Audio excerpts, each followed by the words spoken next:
kuharibu nafsi yako, kuharibu upendo wako, kuharibu baraka zako. Yaani maraya anapokuja kwako, anakuja kuchafua mwili ulionao, mwili ambao Mungu amekupa.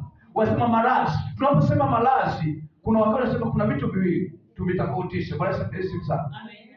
Kuna malazi na maradhi. Haleluya. Amen. Ila vitu ukitamka kama vinafanana.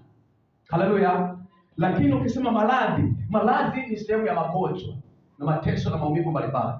Lakini ukisema malazi, haleluya, yaani ukaandika kawaida malazi. Bwana asifiwe sana.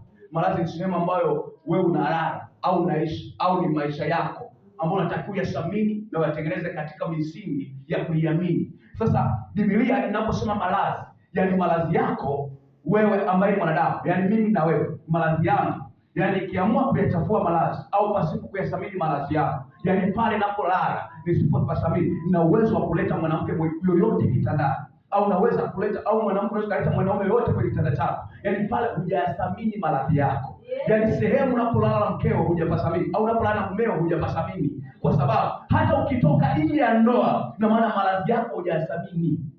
Bwana asifiwe sana. Yaani maradhi au mume wako hujamthamini, ndio maana ukaamua kumvua. Yaani umeamua kuvua vazi lake, umeenda kuvaa vazi la mtu mwingine. Yaani maradhi yake hujayathamini. Maradhi ukiyachafua, maradhi yako yatakugharimu. Na maana umechanganya damu isiyostahili kuchanganywa kwenye maradhi ya familia yako. Kuna vitu unaweza kuleta nyumbani mwako, au kasema maisha yangu au Roho Mtakatifu Simoni, lakini kumbe ni wewe mwenyewe unayaleta na kuyasababisha, kwa maana umekubali kutumika kwenye njia isiyo sahihi, kwenye njia isiyofaa, kwenye njia isiyo stahili. Umeamua kuachana na mtu wako au mume ambao Mungu amekupa, umeamua kwenda kuchukua mwanaume mwingine, afu kasema niko msafi, afu kasema maradhi yangu yako vizuri. Hapo maradhi yako umechafua.